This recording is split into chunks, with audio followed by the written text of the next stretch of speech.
पूज्य सद्गुरुदेव के चरणों में कोटि कोटि वंदन प्रणाम। मेरा नाम अनंत है।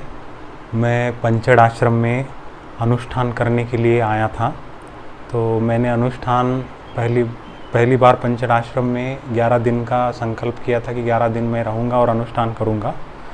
तो इस दौरान पंचड़ आश्रम में मैंने 11 दिन अनुष्ठान के पहले ही दिन मुझे पता चला कि पंचड़ आश्रम में गौशाला है।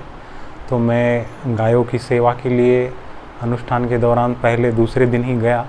तो वहाँ पे गौशाला है और वहाँ मैंने सेवा की। तो गौशाला में मैं जब सेवा करता था और जब करता था तो मानो ऐसा लगता था कि पूज्य गुरुदेव और श्री कृष्ण जैसे श्री कृष्ण जी की गौशाला थी और वो गैयों को चारा खिलाते थे और सेवा करते थे।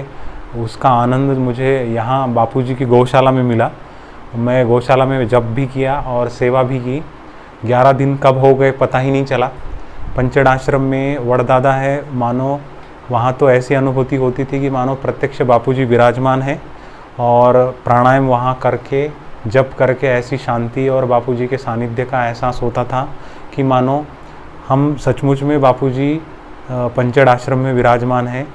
पंचड़ आश्रम में जो बापूजी की कुटिया है वहाँ पे भी मैंने जप किया तो वहाँ भी बापूजी का सानिध्य मिलता रहा।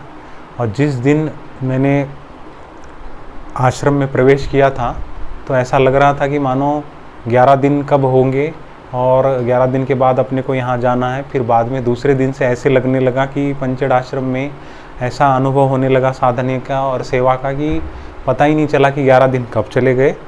फिर मेरे 11 दिन हो गए पता नहीं चले। फिर वो अनुष्ठान बढ़ता गया मेरा, मैं बढ़ाता गया और खूब सानिध्य बापूजी का मिला। यहाँ पे पंचड़ आश्रम में सहज ही साधना हो रही थी और गौशाला का लाभ तो इतना मिला कि गायों के बीच में जप करने को मुझे मिला और गायों की सेवा भी मिली और बापूजी का सानिध्य मानो पंचड़ आश्रम में रोज़ मिलता रहा। ऐसा रोज़ अनुभव होता रहा।